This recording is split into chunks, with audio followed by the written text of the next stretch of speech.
제가 하여튼 마스크를 할 때까지 한번 해보겠습니다. 오늘 마스크가 너무 습기가 차가지고 너무 힘들면 중간에 벗어야 될지 모르겠어요. 우리 대한민국의 부모들을 생각해 보겠습니다. 대한민국 부모들을 보면 아이들을 각종 학원에 보내죠. 그리고 아이들은 여러 학원에 돌아가면서 하루를 바삐 살아갑니다. 우리 도서관에 오는 아이들 중에서 어느 날 이렇게 영어 도서관 매일 왔었는데 매일 못 오겠다는 거예요. 그래서 이유를 물어보니까 줄넘기 학원 가야 된다고.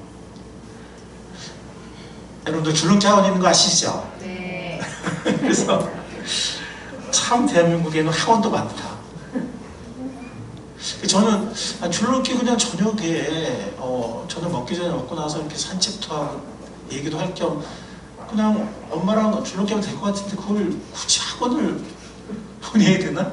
엄마랑 하면 그게 또 잘 안 된다는 거, 말을 잘 안 듣는데 이 자녀랑 줄넘기 하나도 이게 안 되나? 근데 어쨌든 뭐 학원이 초등학생들도요 바빠요. 예. 엄마들한테 물어보면 엄마들은요 우리 집 아이들은 진짜 뭐 보내는 필요 없어요 다 이래요. 근데 보면은 뭐 논술에 뭐 한자에 뭐 피아노에 태권도에 뭐 수학 뭐 영어 줄넘기 얼마 초등학생들이 얼마나 많은지 몰라요. 예. 거기서 또 미술 막 또 뭐 보내는 사람들도 있고요.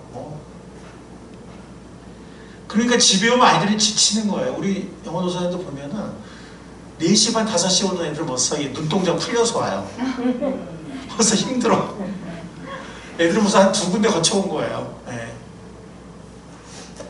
아니 초등학생들도 이러면 참 이거 앞으로 그냥 고3까지 그냥 머나먼 길인데 참 애들도 힘들겠다 이런 생각이 듭니다. 그러니까 애들이 집에 오면 지치니까 그냥 먹고 쉬고 놀려고만 해요. 나 이제 2-3군데 다 오늘 다 갔다 왔다 이거지. 나 건드리지 마 이런 식이에요. 그러니까 사실은 독서가 중요하고 또 부모 자녀 간의 어떤 마음 깊은 대화가 정말 필요하고 어떤 구체적인 훈육 같은 게 필요하거든요. 자녀의 어떤 가치관과 행동이나 예절이나 관계나 이런 습관들이 훈육이 필요한데 그런 게 되는 가정이 거의 없는 거예요. 잘 안 되는 거예요. 별로 없는 거예요. 그냥 뭐 초등학생부터 2-3군데 들어왔으니까 이제는 그냥 저녁은 그냥 먹고 쉬고 놀러 가는 거죠.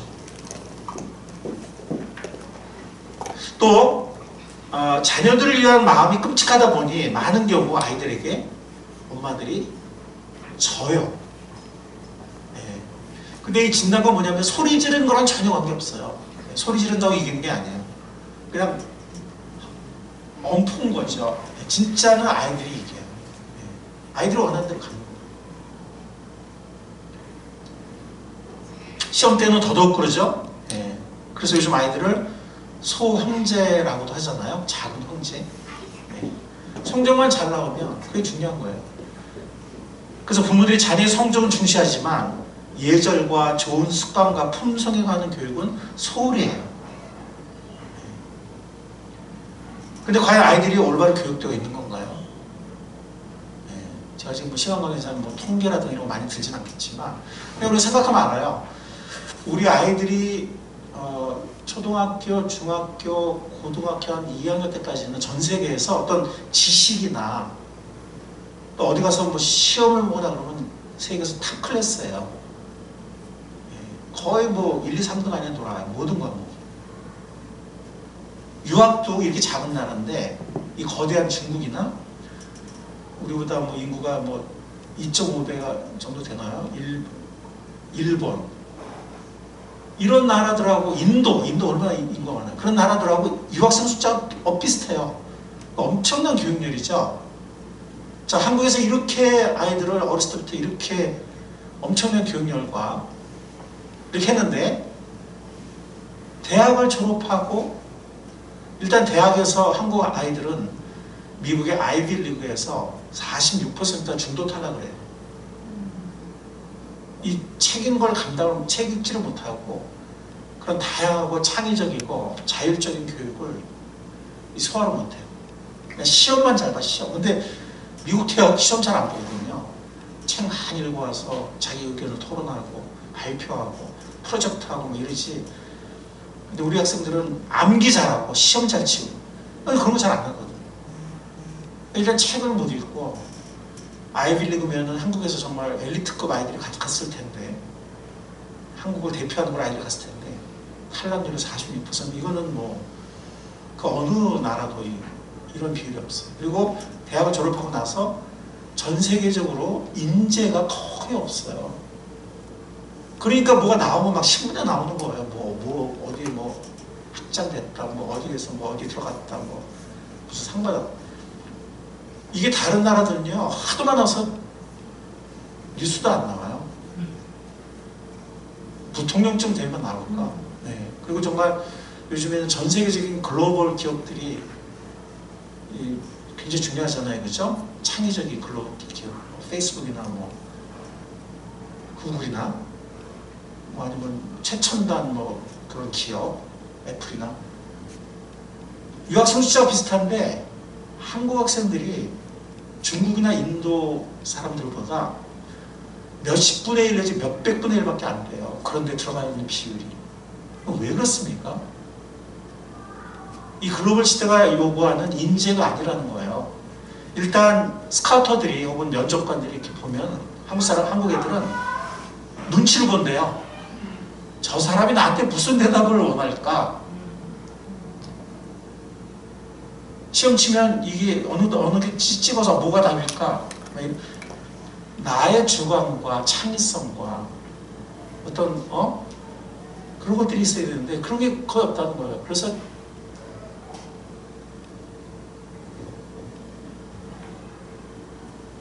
교육열은 뜨겁고 학원은 엄청 많지만 과연 우리 아이들이 올바로 교육되고 있는 것입니까?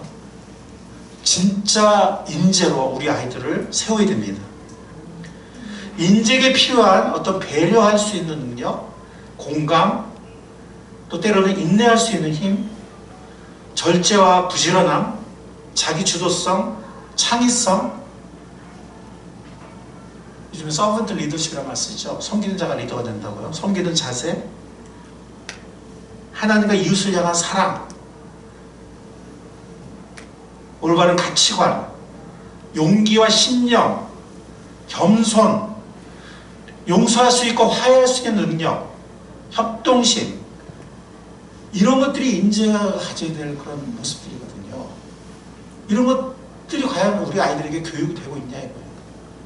그냥 뭐 외워서 뭐 이렇게 찍고 그냥 학원 가서 뭐 이렇게 그런 걸 많이 하지만 이런 정말 진정한 인재에 필요한 자질들이 교육되어지고 있고 함양되어지고 있냐 하는 거예요.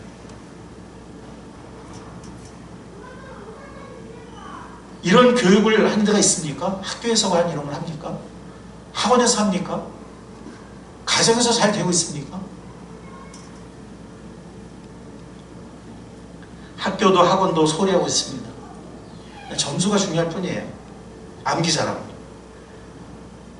가정과 교회가 이런 교육을 회복해야 하고 미래 세대를 올바로 세워야 합니다. 우리 미국 간 제 아들도 진영이도 한국 초등학교, 중학교 다녔잖아요. 거의 반에서 근데 꼴찌 안 하고 꼴찌가 두째 정도 했어요. 그래서 항상 신기해가지고 나 꼴찌 아니야. 내 밑에 한 명 있어. 쟤 왜 나보다 못하지 모르나? 그러니까 우리 아이는 정말 암기를 진짜 못해요. 그리고 왜 암기하는지를 몰라요. 책에 있고 인터넷에 있는데 이거 왜 외워야 되냐고. 그러니까 역사나 뭐 아니 무슨 과거에 있으면 그게 왜 그런지를 자기는 토론하고 싶대요. 근데 그런 질문하면은 진도 나가야 되는데 약간 좀 귀찮아고 짜증스러운다는 선생님이. 그 빨리 외워서 그냥 시험에 쓰면 되고. 그리고 그러니까 우리 아이는 뭐 진주도 그렇지만 진해주는 암기력이 꽝이거든요. 그냥 미국에서는 암기력 위주로 안 했기 때문에 어떻게 생각하는 힘이 나오고 개성이 나오고 창의적인 그런 것들을 중시했지 뭐 외우는 걸 요즘에 외울 필요 없잖아요. 인터넷 다 있고 책에 다 있는 거 어디 있는지 알면 되지 그걸 굳이 외울 필요는 없잖아요. 물론 중요한 거는 외워야 되겠지만 그건 뭐 정말 필수적으로 외우면 되지 뭐 그 많은 걸 외워서 한국은 학원 가면 모든 걸 외워 암기시험 바꾸거든요. 영어도 암기시험을 바꾸고 왜냐면 영어 지문이 시험에 그대로 나오니까 지문을 외우고 그 지문을 한글로 외워요. 영어 시험을 한글로 외워가지고 지문 외워가지고 수학도 다 암기로 만들어요. 그냥 공식화해가지고 그냥 무조건 딱 나오면 외용물을 딱 찍게 공식을 딱 찍게끔 뭐 끙끙거려야 되는데 수학은 이거 뭐지야 끙끙거리고 막 고민하고 막 문제 해결 능력을 키워야 되는데 한국 학원들은 그냥 무조건 자동적으로 나오게끔 그냥 모든 걸 왜 그런지 몰라도 그냥 암기 그냥 바로 그냥 나오게. 물론 그것이 고등학교 가면 그런 방법이 어렵긴 하지만 거의 한 뭐 중학교까지는 그런 식으로.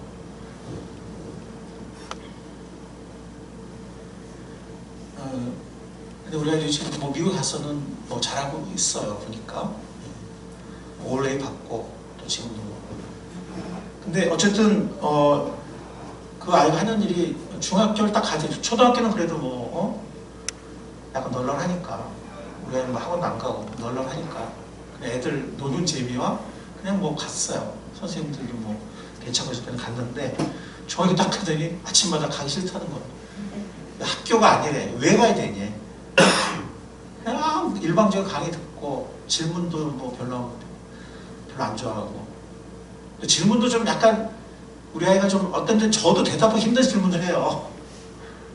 그러면은 선생님이 당황스럽잖아요. 그리고 또 그런 얘기 하려면 시간도 많이 가고 그러니까 그 다음부터는 눈치를 주니까 이제 안 하게 되고 그냥 일방적인 강의 듣고 수업 듣고 외워서 쓰고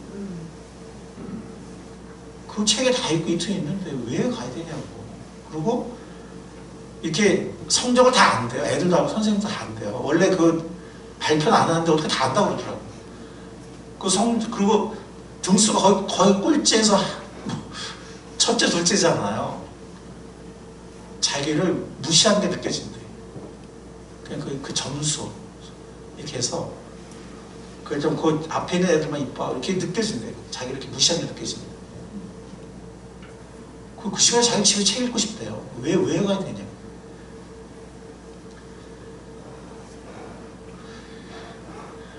근데 과연 어떤 아이가 인재일까요? 어떤 아이가 인재일까요? 막 잘 외워가지고 수학이든 영어든 뭐 과학이든 뭐 도덕이든 외워서 잘 찍고 이런 아이가 인재일까요? 그래서 어쨌든 과연 세계 무대 현재 세계 무대에서 세계 무대를 누비는 일단 영어도 많이 딸리고 한국 애들이 그다음에 이렇게 세계를 누비는 그게 그런 인재가 참 드물어. 그러니까 있으면 막 신문에 막 뉴스에 나오고 막 이런 거. 가정과 교회가 이런 교육을 회복하고 미래 세대를 인재로 잘 세우는 가정과 교회가 될 수 있기를 간절히 바랍니다. 아멘. 주의 말씀으로 교육하고 품성으로 훈육해야 합니다.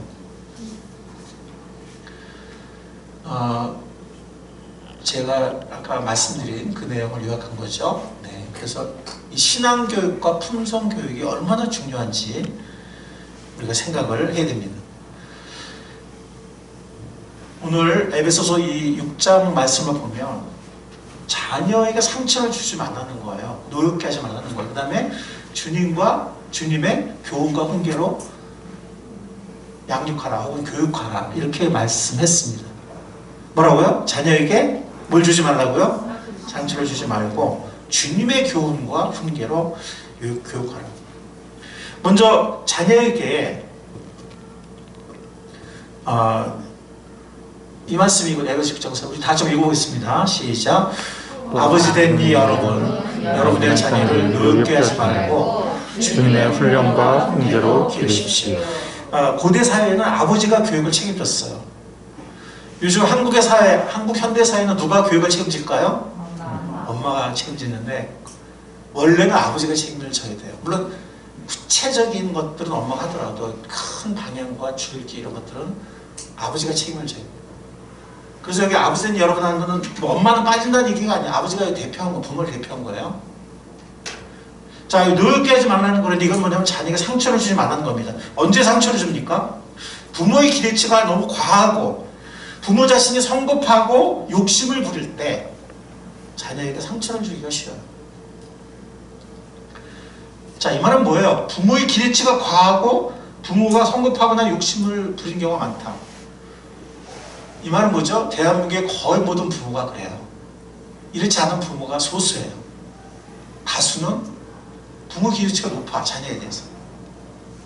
그 말은 뭐죠? 대한민국의 거의 모든 엄마 아빠들이 자녀에게 상처를 줄 가능성이 높다는 얘기예요.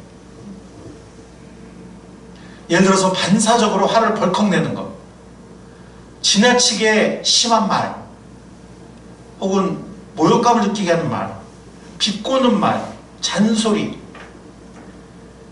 부적절한 괴롭힘, 불합리한 요구, 이거 아이한테 너무 힘들게 느껴지는 어떤 요구를 하는 거예요. 이런 것들이 자녀에게 섭섭함과 상처와 분노 이런 걸 일으킬 수가 있거든요. 그런 것들 하지 말라는 겁니다. 골로새 3장 21절에 보면 제가 뭐 여기 찾진 않았지만 이런 말씀, 비슷한 말씀인데 너의 자녀를 노엽게 하지 말지니 낙심할까 함이라. 영어로는 이 낙심이란 말이 분노라는 말도 또 갖고 있어요. 사람이 너무 낙심하자 그러면 분노해요.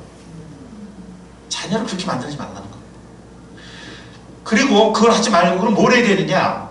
오늘 말씀처럼 주의 훈련과 훈계, 이거 개혁개정에는 교훈과 훈계라고 그랬거든요. 그게 더 좀 맞는 것 같아요. 대부분은 세 번역이 좋은데 가끔씩은 오히려 개혁개정이 더 원문의 의미에 가까운 때가 있어요. 그래서 개혁개정에 나오는 주의 교훈과 훈계를 양육하라. 교훈이라는 말, 이걸 어제 사실 이 말씀을 준비해서 제가 뭐 10권 정도의 책을 봤어요. 연구하느라고. 근데 이 원어로 보면 이 교훈이란 말은 가르치는 거, 그 다음에 징계하는 것을 포함한 모든 전체적 교육 과정을 말해요. 이 교훈이란 말은. 그 다음에 훈계라는 말, 두 번째 말이죠. 훈계라는 말은, 이 두 번째 말은 세 번역하고 이제 일치하거든요. 근데 그 말은 말로 하는 조언을 말해. 말로 하는. 그러니까 이 앞에 훈련 혹은 교훈이라고 한 건 뭐냐면 전체적으로 아이를 교육시켜 나가는, 가르치기도 하고 때로는 징계가 되면서 전체적으로 올바른 방향으로 교육시켜 나가는 걸 말한다면, 이 훈계는 그게 말로 하는 거. 말이 굉장히 중요하죠. 그래서 적절한 행동에 대한 권고, 이렇게 해야 되겠지? 뭐 이런 거. 혹은 경고나 책망, 말로 하는 거. 예. 이런 것들을 말하는 것이 바로 이 훈계입니다. 클린턴 아놀드라는 분이 이렇게 얘기했어요. 사람은 훈계, 조언, 경고, 상기시키는 것, 가르침, 채찍질, 이런 것들로 잘못된 길에서 방향을 바로잡고 행동을 교정할 수 있다 그랬습니다. 우리가 정말 동의할 수 있는, 공감이 가는 말이죠. 자, 이러한 이 교훈, 훈계, 이 어디서 옵니까? 근원적으로, 물론 우리가 많은 데서 오지만 가장 근원적으로는 하나님의 말씀에서 옵니다. 주 예수 그리스도의 은혜와 진리로부터 오는 것입니다. 바울은 이 에베소서에서 뭐라고 말하고 있냐면 주님의 훈계와 훈련이라고 했잖아요. 주님이라고 했잖아요. 이게 뭐냐면 아버지 엄마를 통해서 이 자녀들, 이 자라나는 자녀들을 하나님께서 아버지 엄마를 통해서 자녀들에게 주어지는 교훈과 훈계를 말씀하고 있는 것입니다. 그러니까 주님의 교훈과 주님의 훈계가 우리 자녀들에게 가야 되고 그 속에서 우리 자녀들이 커야 되는 거죠. 그 통로로 사용되고 있는 것이 바로 부모들이라는 것입니다. 자, 이것은 신앙훈련과 품성교육을 말합니다. 주님의 교훈과 훈계라는 것은 바로 이 신앙훈련을 말하고, 또 훈계라는 건 뭐냐면 구체적인 품성교육을 말하는 것입니다.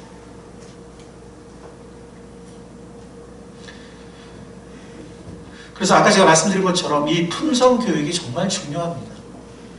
여러분들 제가 뭐 자세히 말할 시간 없지만 저는 어떻게 보면 또 이제 우리 자녀 교육이라든지 또 나중에 보면 진로에 있어서도 많은 이제 경험이 있고 또 많은 것들을 이렇게 근데 보면 이렇게 선진국의 정말 그 유명한 대학들 뭐 몇백 년들 다 몇백 년 됐죠. 그런 대학들 보면 점수만 보고 뽑지 않아요. 그래서 이제 미국의 수능을 SAT라고 하는데 그 SAT 만점 받은 애도 그리고 아이비리그나 이런 데 못 가는 애들이 있어요. 우리나라 같은 수능 만점이면 뭐 어디다 가죠, 그죠? 근데 왜 그 아이를 안 뽑았냐? 이거 실례예요. 이 아이가 봉사도 별로 없었고 어떤 품성을 기르는 어떤 다양한 그런 것이 별로 그런 활동이 없었다. 그냥 공부만 했다. 우리는 그런 아이들을 넣어두라 그러거든요. 우리는 공부만 아이는 필요 없다. 오히려 뭐 SAT가 뭐 한 100점, 200점 떨어져도 봉사도 많이 하고 우러나는 봉사를 한 거죠. 여러 가지 품성을 기르는 또 자신이 하고 싶은 일이 분명하고 품성을 기르는 이런 아이들을 뽑겠다. 왜냐면 어차피 대학에서 진짜 학문이 시작되는 거니까 그 전까지는 준비 단계지. 그런 거를 참 많이 보거든요. 뭐 저도 봤지만 제 주위에서도 봤지만 또 이런 전문가들 유학을 보낸 전문가들 책에 저기도 꽂혀 있어요. 나중에 여러분 원하면 소개해드릴게요. 그런데도 보면 그 많은 사례들이 나와요. 근데 기가 막히다는 거예요. 그 사람들이 몇십 년이고 한 사람들이기 때문에 이게 봉사나 자기소개서나 이런 거를 학원이나 인터넷에 이렇게 작성한 거랑 진짜 우러나서 하는 거를 정확하게 안다는 거예요. 근데 한국에서는 이런 입학 사정이 어려운 게 그 몇십 년의 노하우가 쌓인 전문가들이 부족하다는 거예요. 그러니까 뭐 학부모들도 뭐 여차하면 뭐 난리 나잖아요. 고등학교 뒤집어 놓고 대학교 막 뒤집어 놓고 그러니까 제일 만만한 게 그냥 객관식이야. 그러면 뭐 누구도 뭐랄 거 없고 제일 채점도 편하고 항의할 일도 없고 서로 편하니까 그러니까 그냥 암기만 하는 거지. 그리고 어떤 한 인재를 뽑기 위해서 만약에 그런 자기소개서나 또 여러 가지 봉사활동이나 뭐 여러 가지 또 다양한 품성을 기르는 과외활동들 이런 것들을 좀 확인하고 싶다 그러면 있잖아요. 주위 사람 몇 사람 전화를 해요. 국제전화. 근데 그 몇 사람 해보면 알거든. 전문가들이. 이 아이가 정말 이렇게 대충 쓰려고 쓴 건지 진짜 쓴 건지 그래도 불확실하면 미국에서 사람이 와요. 직접 인터뷰. 아니면 한국의 어떤 전문가를 의뢰해서 대신 찾아가서 인터뷰해요. 그래서 다시 말씀드리지만 점수 높은 아이들을 위주로 뽑지 않아요. 그래서 SAT는 그냥 기본이에요. 몇 점만 넘으면 돼. 그거 넘어서 뭐 만점 받든 1600점 받든 1800점 받든 2400점 받든 그냥 이 기본은 넘으면 이 아이는 뭐 대학 올 수 있나 이런 거지. 그게 뭐 반점 받는다고 뭐 뽑히고 거기서 뭐 100점, 200점 떨어진다고 뭐 1, 2대 못 가고 절대로 그러지 않아요. 오히려 다른 것들 많은 독서를 하고 또 많은 다양한 체험을 하고 자기 주관을 뚜렷하고 봉사를 하고 또 왜 그 대학 그 교수님을 올렸는 그런 분명한 이유가 있고 이런 아이를 뽑아서 대학보다 진짜 공부를 진짜 학문을 시키겠다는 거예요. 근데 한국 학생들은 대학 갈 때 다 지쳐요.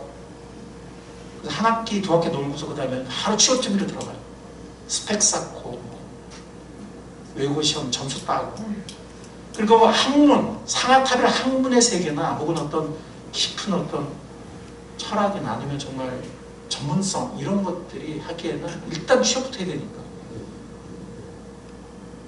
유학을 가도 아까 뭐 중도 타로 저렇게 많다고 했죠.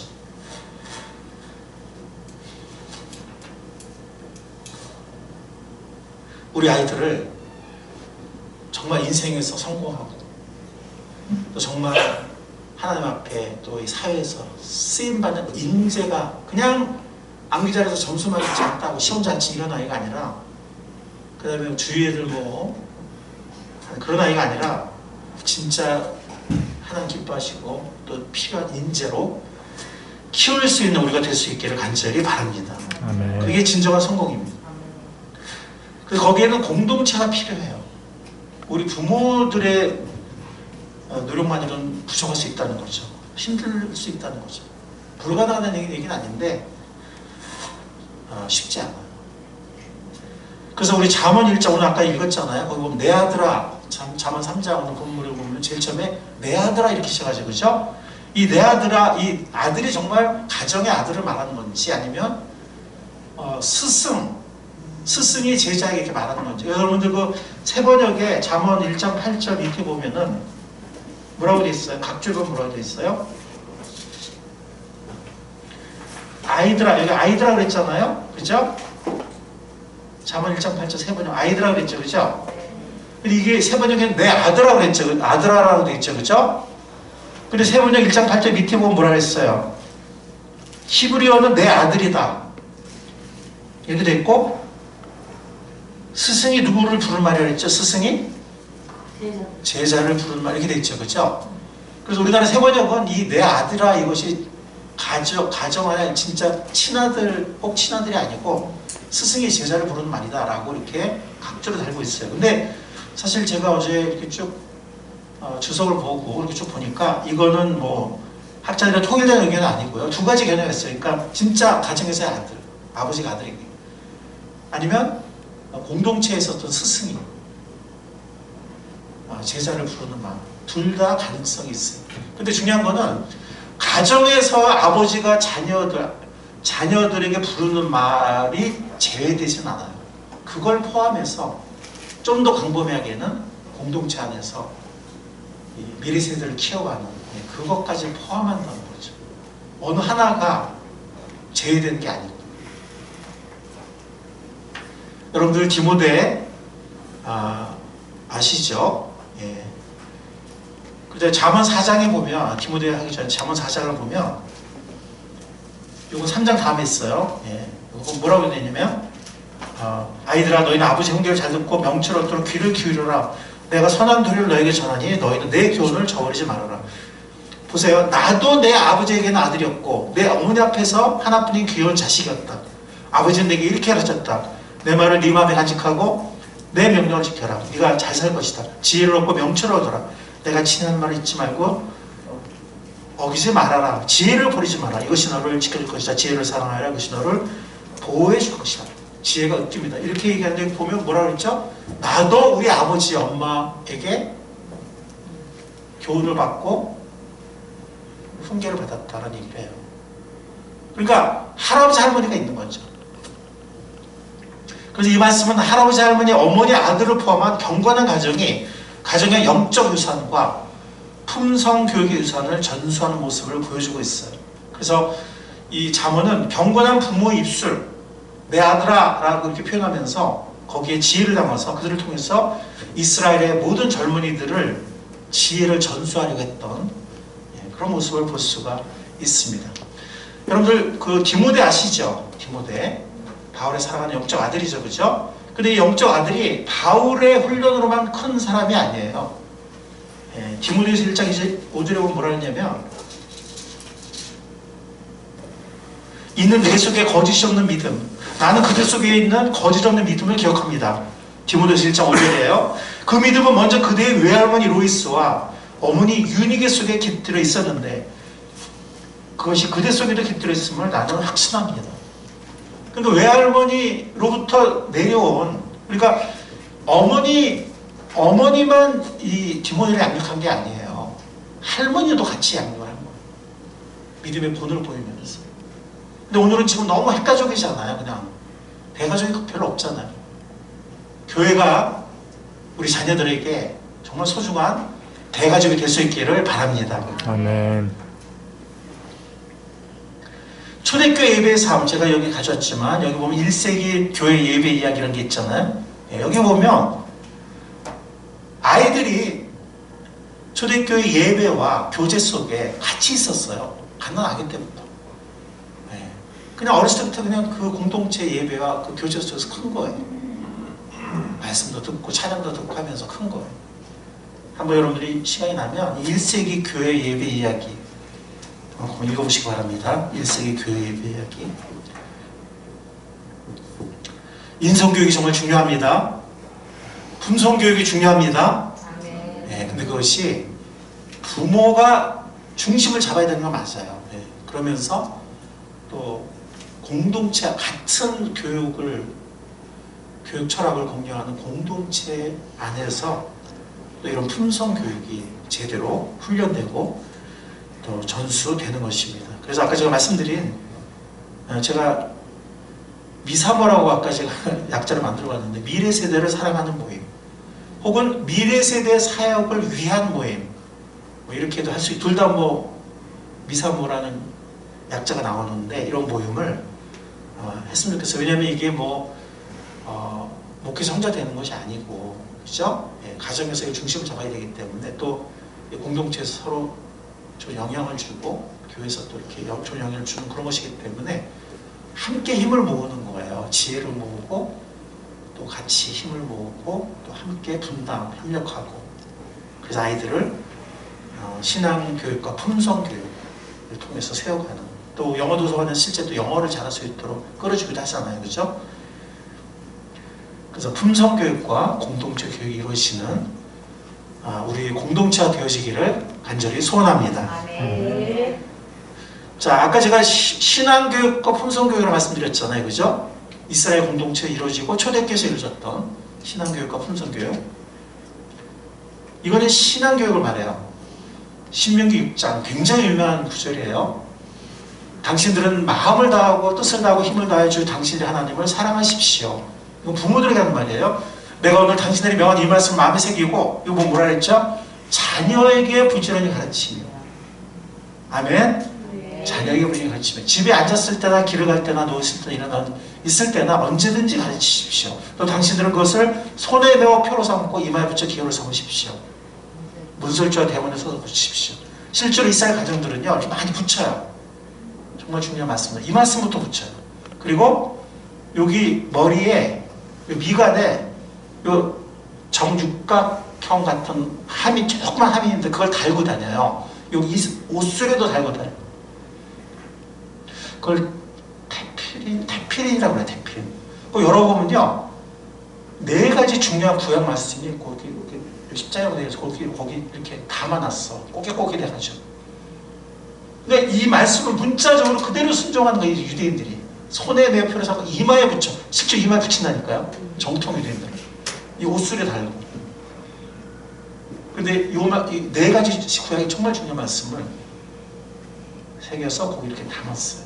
그러니까 그만큼 말씀을 내가 중심으로 삼고 내 삶의 인도자를 삼겠다는 거죠. 우리 자녀들도 어렸을 때부터. 그러면 부모가 먼저 본을 보이겠죠. 그렇죠? 부모가 안 하는데 자녀가 될까요? 안 될까요? 안 되죠. 그 다음에 품성교육을 또 얘기합니다. 잠언 22장 6절에 보면 유명한 말씀이죠. 마땅히 걸어야 할 그 길을 아이에게 가르쳐라. 그럼 늙었어도 그 길을 떠나지 않는. 이 마땅히 걸어야 할 길은 먼저 이 신앙의 길이기도 하지만 잠언에 보면은 구체적인 많은 품성교육이 나와요. 그런 길을 어렸을 때 가르치라는 거예요. 좋은 습관과 좋은 인성과 이런 것들을 어렸을 때 가르치라는 거예요. 자녀의 가치관, 품성, 좋은 습관, 삶에서의 지혜, 관계의 지혜 이런 것들이 잠언서에 풍성히 담겨 있어요. 풍요롭게 담겨 있습니다. 그래서 잠언을 자녀교육과 품성함양 이 잠언을 자녀교육과 품성함양의 바이블로 삼으시기 바랍니다. 성경을 이미 바이블인데 바이블로 삼으라니까 좀 그런데 앞에 바이블은 진짜 바이블이고 뒤에 바이블로 삼으라는 거는 관용적인 표현이에요. 수고예요. 가장 중요한 걸로 삼으라는 거예요. 매일 한 장씩 자녀들과 잠언서를 읽으시기 바랍니다. 아멘. 네. 오늘이 며칠이에요? 16일이죠. 오늘 저녁에 16장 읽는 거예요. 네. 내일이 17일이죠? 11장 읽는 거예요. 같이 교독하고 있는 거예요. 그리고 그것을 가지고 자녀의 학교생활, 친구관계, 개인적인 요즘 이런 것들을 대화도 할 수 있어요. 얼마나 좋아요. 말씀 가르치고 자녀와 대화할 수 있고 성경도 같이 읽고 자녀에게 하는 교훈과 훈계가 있다면 그냥 하지 말고요. 엄마 생각은 이래 이렇게 하지 마시고 하나님 말씀에 보면 이렇잖아. 이렇게 우리는 길을 보여주고 있잖아. 이게 가장 지혜로 가장 이게 좋은 길이잖아. 하나님 말씀하시잖아. 이렇게 잠언서를 바탕으로 잠언서를 인용하면서 하시기 바랍니다. 왜냐하면 구체적인 많은 내용이 있기 때문에. 여러분들한테 잠언의 맛을 잠깐 보여드리면, 뭐 최근에 읽은 분도 계시겠지만, 잠언에 보면 이런 말씀이 있어요. 교만이 11장 12장 중에서 제가 발췌독을 해드릴게요. 교만이 오면 욕도 오거니와 겸손한 자에게는 지혜가 있느니라. 재물은 진노하신 날에 무익하나 공의는 죽음에서 건지느니라. 악인은 죽을 때 그 소망이 끊어지나니 불의의 소망이 없어지느니라. 의인은 환난에서 구원을 얻으나 악인은 자기의 길로 가느니라. 악인은 입으로 그의 이웃을 망하게 하여도 그의 지식으로 말미암아 의인은 그의 지식으로 구원을 얻느니라. 지혜 없는 자는 그의 이웃을 멸시하나 명철한 자는 잠잠하니라. 두루 다니며 한담하는 자는 남의 비밀을 누설하나 마음이 신실한 자는 그런 것을 숨기느니라. 유독한 여자는 존역을 얻고 근면한 남자는 재물을 얻느니라. 인자한 자는 자기의 영혼을 이롭게 하고 잔인한 자는 자기의 몸을 해롭게 하느니라. 악인의 삭스는 허무하되 공의를 부린 자의 상은 확실하니라. 악인은 피차 손을 잡을지라도 벌을 면하지 못할 것이나 의인의 자손은 구원을 얻으리라. 흩어 구제하여도 더 구하게 되는 일이 있나니 과도에 아껴도 가난하게 될 뿐이니라. 구제를 좋아하는 자는 풍족하실 것이요 남을 윤택하게 하는 자는 자기도 윤택하여지리라. 자기의 재물을 의지하는 자는 패망하려니와 의인은 푸른 잎사귀같이 번성하리라. 의인의 열매는 생명나무라. 지혜로운 자는 사람을 얻느니라. 이런 말씀들. 악인은 불의의 이익을 탐하나 의인은 그 뿌리로 말미암아 결실하느니라. 악인은 입술에 허물로 말미암아 그물에 걸려도 의인은 환난에서 벗어나느니라. 미련한 자는 자기 행위를 바른 줄로 여기나 지혜로운 자는 권고를 듣느니라.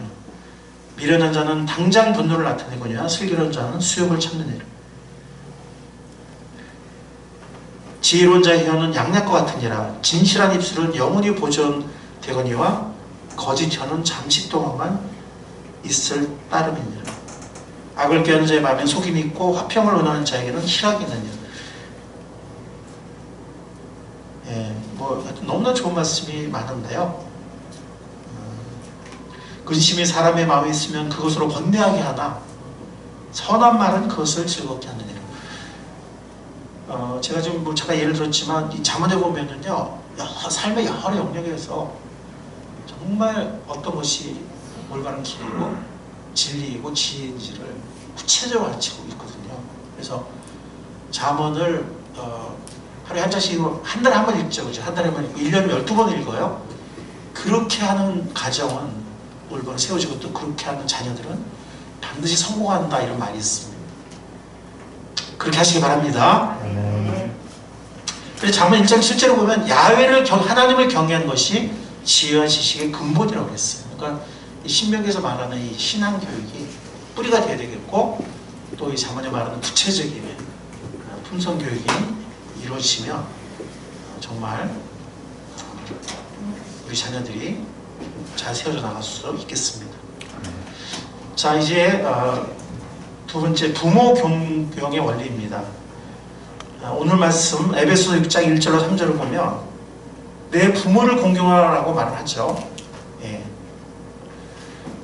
주 안에서 부모를 순종하라고 말합니다. 그래서 내 부모를 공경하라는 이 십계명에 나오는 이 계명인데요. 십계명에 보면은 네 구절은 하나님께 대한 계명이고 6구절은 대인관계, 인간관계에 대한 계명인데, 그 인간관계에 대한 계명 중에서 첫 번째 계명이 내 부모를 공경하라는 것이고, 또 약속이 있는 첫 번째 계명입니다. 그 약속은 네가 잘되고 땅에서 오래 살 것이다 라는 약속이에요. 물론 구약에서 땅에서 장수한다는 것은 하나님의 신부 약속의 땅에서 언약의 축복을 누리면서 번영한다는 그런 상징적인 언어거든요. 그래서 하나님과 신명기적 언약관계를 맺은 이스라엘 민족이 하신 약속이에요. 그래서 오늘 교회 시대에서 효도하면은 장수한다, 땅에서 잘 된다, 이걸 뭐 100% 꼭 적용할 수는 없겠지만, 그러나 부모에게 잘하면 잘 되는 거 맞죠, 그죠? 예, 그건 맞습니다. 그래서 문자적으로 효도하면 잘 되고 장수해. 예, 이게 뭐 100%꼭 맞는다기보다는 잘 되는 건 맞습니다. 우리 한국 사람들은 내리사랑이 무척 강하죠. 아까 제가 뭐 자녀에 대해서 길게 말씀드렸지만 치사랑, 그러니까 위를 향한 사랑은 상대적으로 적어요. 그러나 우리가 우리 마음과 달리 실제로 그 부모 공경이 부족하면, 마음은 사실 부모님 공경 쉽잖아요, 그렇죠? 근데 현실에서 이게 잘 못하면 자녀들이 보고 배워요. 그러니까 우리는 자녀만 매달리는데, 그래서 지난 시간에 말씀드린 것처럼 부부 관계도 어떨 때 소홀해지고, 부부 관계 또 부모 관계도 소홀해지고 그냥 자녀한테 매달리는데, 과연 그게 자녀에게 좋은 교육이냐. 그럼 어떤 부부 관계를 보고 클 것이며, 또 부모님이 어떻게 하는 걸 보고 크냐 이거예요. 부모를 공경하는 우리가 될 수 있기를 바랍니다. 아멘. 저도 부족해요. 참 우리 부족하죠, 그렇죠? 우리 한 가지부터 실천하면서 노력하는 우리가 될 수 있기를 바랍니다. 아멘. 그럴 때 우리 아이들도 나중에 우리를 공경하게 됩니다. 부모를 공경하면 모든 것이 잘 될 것입니다. 자, 이제 설교를 매듭하는 단계로 들어가서 적용을 생각해 보도록 합시다. 아까 말씀드린 것처럼 부모 공경을 실천하는 우리가 될 수 있길 바랍니다. 자주 전화 드리고, 카톡 영상 대화도 하고, 용돈이나 선물도 좀 더 자주 드리고, 감사를 표현하는 우리가 될 수 있기를 바랍니다. 아멘. 그럴 때 우리 자녀들도 정서적으로 우리 자녀들도 건강해지고 더 풍요로워질 것입니다. 자녀들도 보고 배울 것입니다. 아까 말씀드린 것처럼 자녀들과 매일 잠언서를 한 장씩 읽는 우리가 될 수 있기를 바랍니다. 아까 말씀드린 것처럼 잠언서는 삶에서의 참다운 성공의 지혜를 가르쳐줘요. 예. 근데 그런 거 학교에서도 안 가르쳐주고 학원에서 안 가르쳐주고,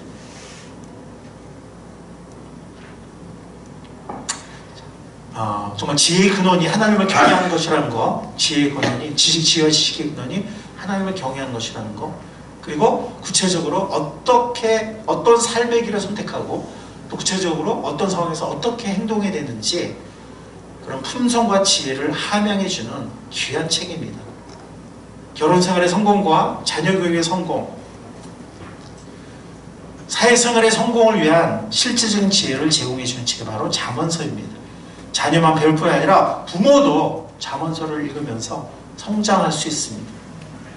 잠언서를 자녀와 함께 하루에 한 장씩 읽는 우리가 가정도 되시기를 바라고, 또 삶의 본을 보이려고 노력하는 우리 부모들이 될 수 있기를 바랍니다. 아멘. 또 세 번째는 아까 말씀드린 것처럼 미사모가 주축이 되어서 미래 세대를 잘 세우는 일에 헌신하는 우리 공동체 될 수 있기를 바랍니다.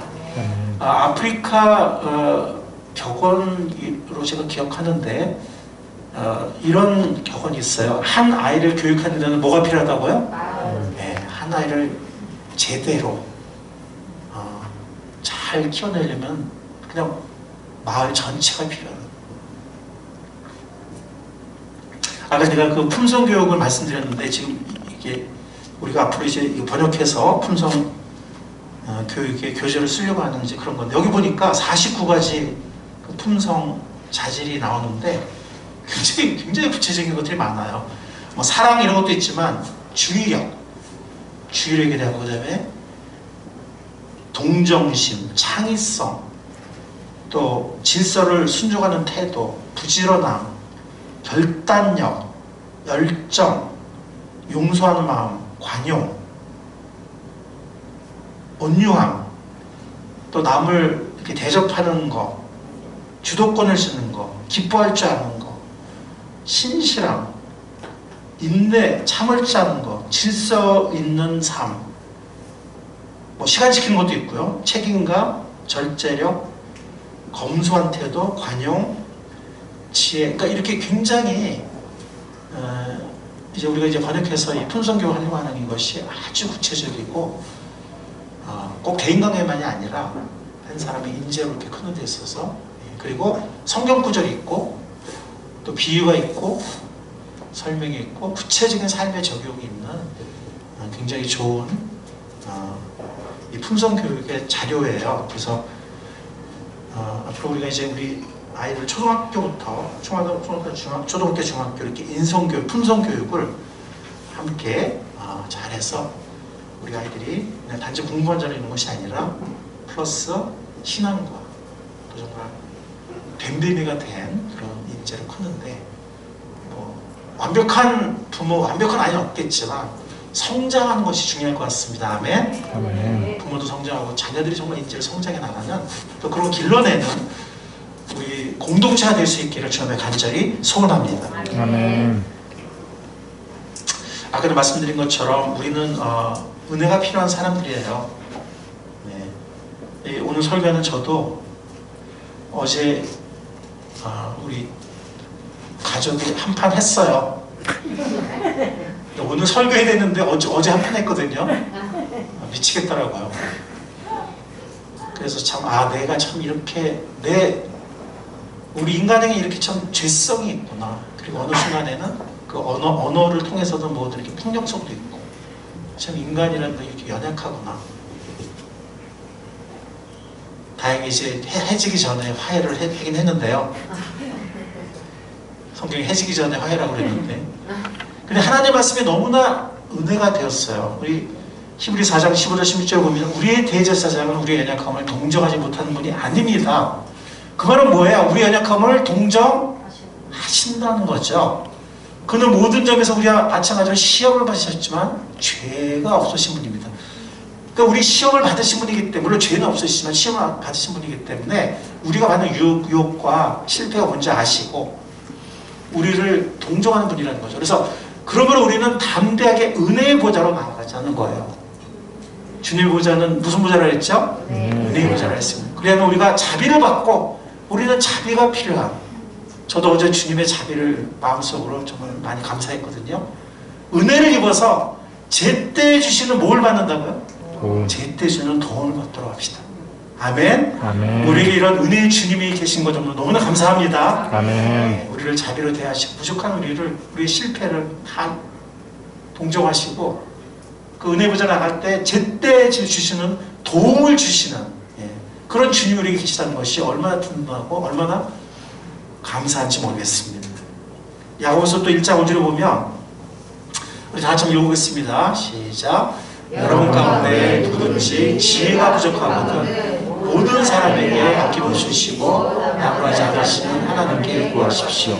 그래야만 받을 것입니다. 참 우리가 지혜가 부족하신 것이죠. 우리가 지나가는 후회하는 경우가 많은데 정말 우리가 부족하지만 주님께 구하면 은혜의 보좌 앞으로 구하면 주님께서 주신다. 우리가 받을 수 있다라고 말씀하고 있습니다. 이런 말씀들이 우리가 얼마나 참 귀한 말씀들인지 모르겠습니다. 아멘. 이런 말씀을 붙잡고 주 앞에 나가는 우리가 되고 또 우리의 미래 세대들을 가정에서 또 공동체에서 함께 진정한 인재로 잘 키워나가는 주님의 은혜 안에서 주님의 지혜 안에서 잘 키워나가는 우리 모두가 될 수 있기를 은혜의 주님의 이름으로 간절히 축원합니다. 아멘. 주님 감사합니다. 오늘 너무나 중차대한 말씀을 주셨습니다. 그러나 우리는 또 많은 경우에 또 실패하고 낙심하기도 합니다. 얼마나 또 지혜가 부족한지 모르겠습니다. 어리석고 연약한 우리들이기도 하고 또 욕심과 집착에 사로잡히기도 하는 또 두려움과 불안에 사로잡히기도 하는 그런 연약한 우리들입니다. 우리 부모님들 주님의 특별한 은총으로 붙잡아 주시옵소서. 아멘. 은혜의 보좌 앞에 나가는 우리 부모님들 되게 하시고 주님의 자비 가운데 때를 따라 도움을 얻을 수 있는 하늘로부터 이르는 지혜를 얻을 수 있는 우리들 될 수 있게 인도하여 주시옵소서. 아멘. 그래서 우리 자녀들을 잘 인재로 세워나갈 수 있는 우리가 될 수 있도록 도와 주시옵소서. 아멘. 감사하신 예수님의 이름으로 기도하옵나이다. 아멘.